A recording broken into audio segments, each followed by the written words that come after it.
So, let's get into some smaller topics first, though. With that, I don't really have much to say about them, but I'm gonna talk about them for a bit.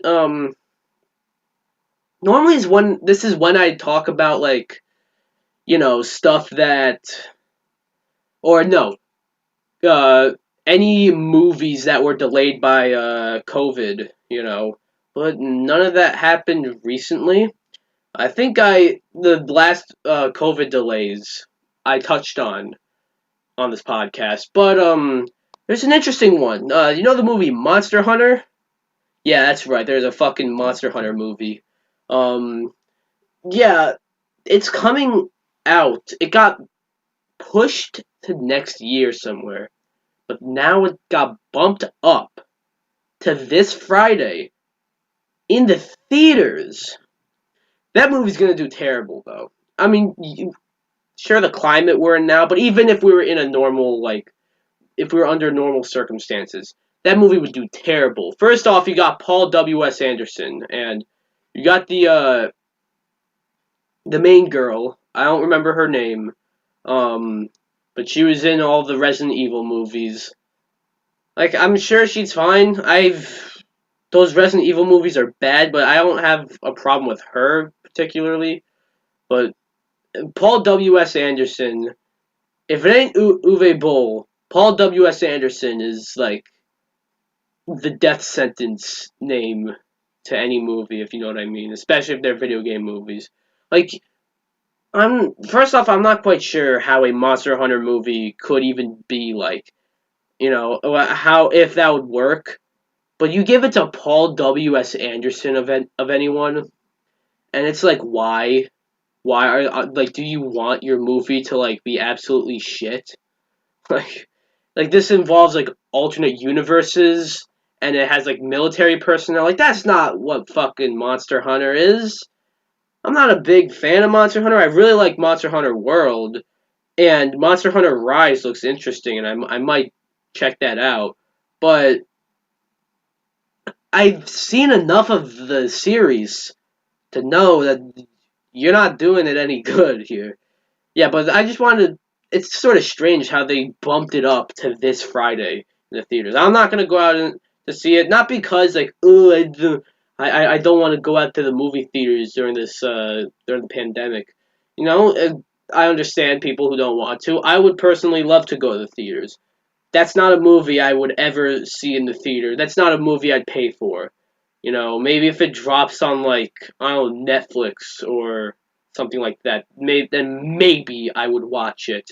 That's not a movie I'd go out and spend like $20 to $30 and see though. So yeah, I kind of that movie like why does Paul W S fucking Anderson have to be attached to that? Anyways, we got another smaller topic. So I'm not a big fan of anime. All right, I'm not. I've watched some of that Castlevania Netflix show, which looks more like an anime. If you count that, then I've watched anime.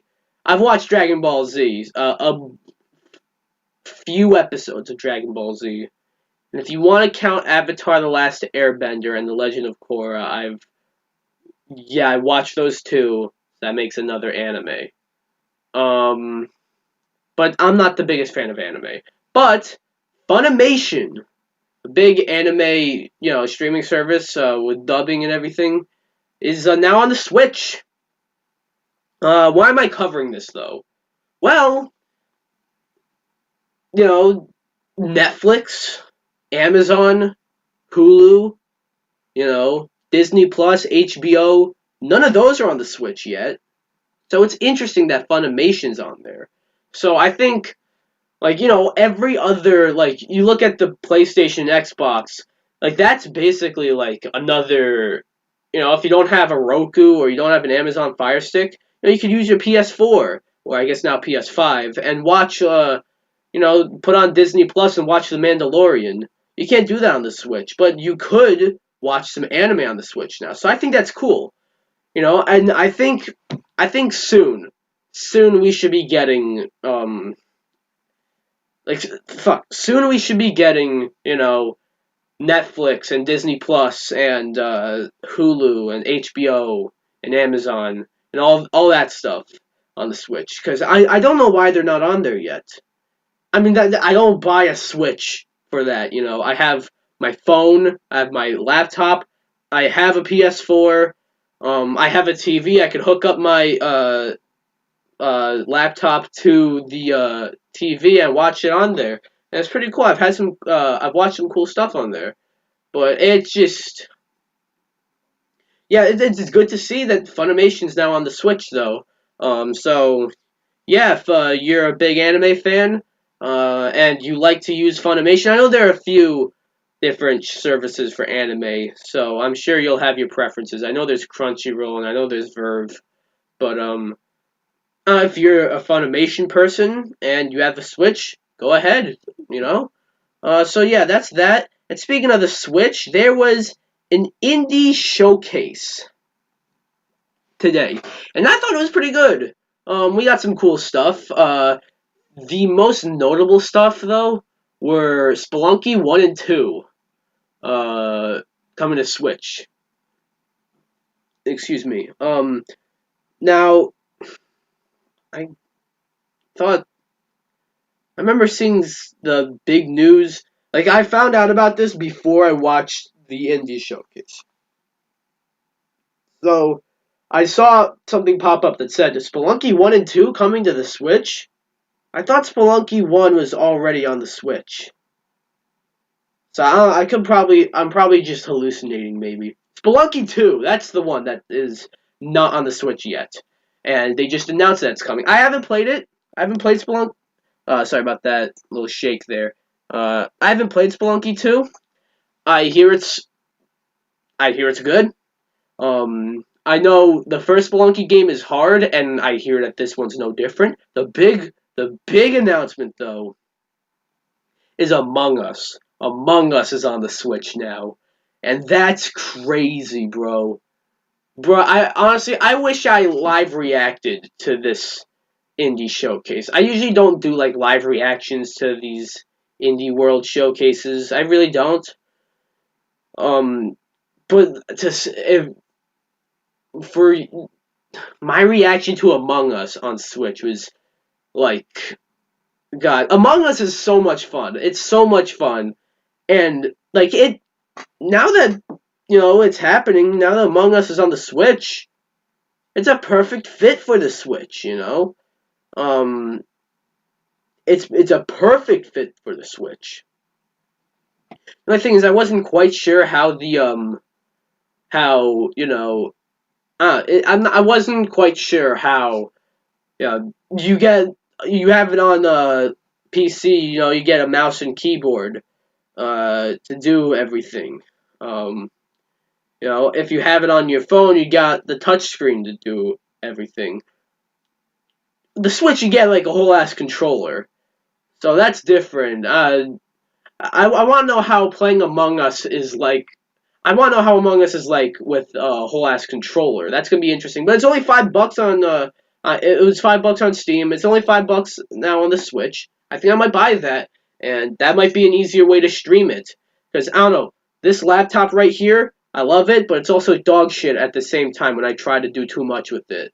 Like if I try to stream myself, let's see, stream myself while in a call while pretty much also doing like anything else within this laptop, playing, say, for this case, playing Among Us.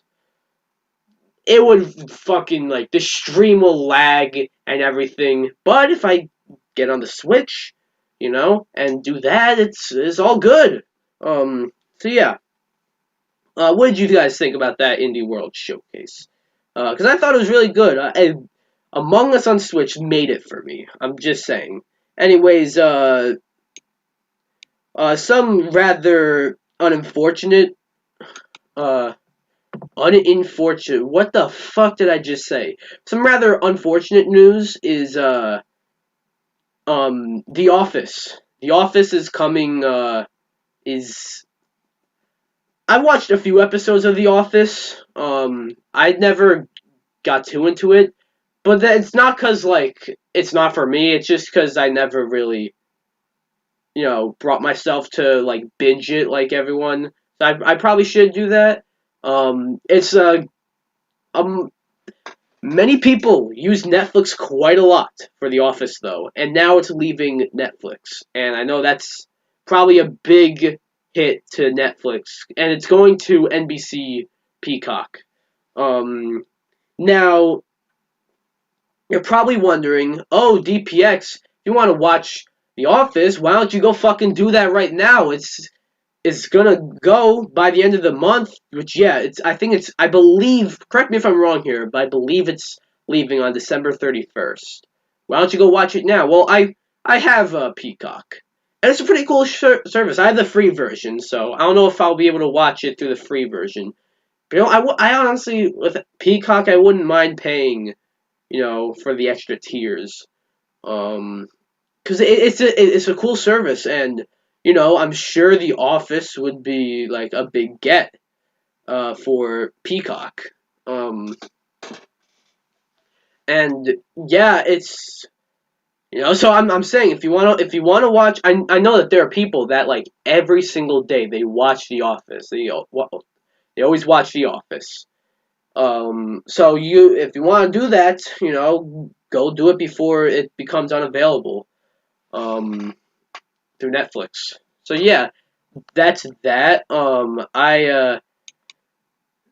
There's just a bit of house cleaning here. You guys know I'm a part of the Miikcast, and Miikcast is like a collab channel I do with me and some fellow YouTube friends like Slash, Gus, Ramkit, Pat Luigi, Ant Sam, Squidwario, Zach, um, and Doug Rodriguez. I named everyone there, as well as some others, but they're not as important. Um, then all of them except for Zach, still got to get him on here, but all of them except for Zach have been on here before. Um, and, they're in the description of all my videos, so go check them out. But, um, the Game Awards happened recently. I'm going to talk about that in a bit. But the Game Awards happened recently, and you know what? I figured, why not do my own Game Awards? So I had the DPX Game Awards, but then I figured, why not? Why not run this by the Miikcast and see if we can have this as a Miikcast thing? So the Miikcast Game Awards is now a thing.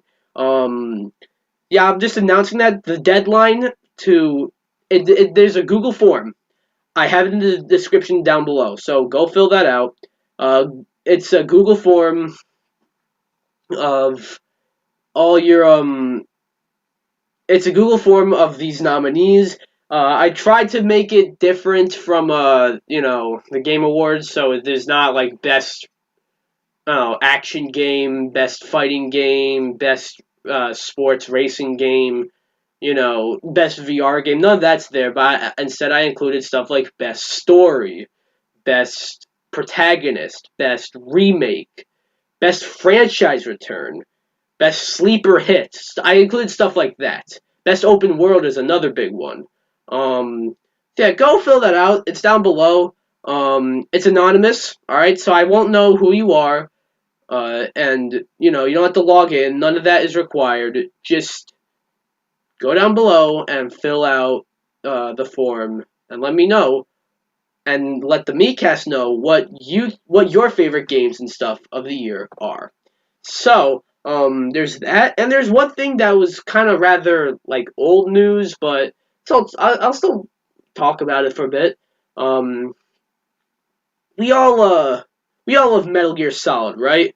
Great game series that Konami fucking pissed all over. But that's not entirely what we're talking about. It's getting a movie. I actually did kind of. I remember now. I did talk about this briefly. It was just mentioned in an interview, but no. Uh, we got so obviously it's gonna be in live action, right? So obviously you gotta have someone play as Snake. You can't just have like just a fucking mannequin playing Snake. I don't even know why I had to say that. What are you, stupid? But who's playing Snake? I think it makes a lot of sense. Oscar Isaac is playing Snake, who if you don't know, that's Poe Dameron from Star Wars, and he's in the new Dune movie. That was supposed to already come out like 2 months ago, but it's coming out like no, I think it's supposed to come out this month originally, and then now it's coming out like next year. More on that later, though. Yeah, I think this is great. I'm not quite sure how good Oscar Isaac will sound as Snake, like doing the Snake voice. Like if I try like kept you waiting, huh? I guess that sounded a lot better to me than it probably did to you. Um, but I'm not sure if I could really imagine. I'm not sure if I could imagine Oscar Isaac doing that necessarily. But he at least has the look. He has the look. Um, I'm sure. I'm sure he could do a good job. Now I actually briefly talked about this on this show a while back. I just saw in an interview Oscar Isaac was in an interview about a movie he was in, and he said I always wanted to be Snake in a Metal Gear Solid movie. I don't know. I don't remember the context of that in the interview, but it was brought up, and so I kind of knew that was like sort of a thing before this. But now it's official, so that's cool.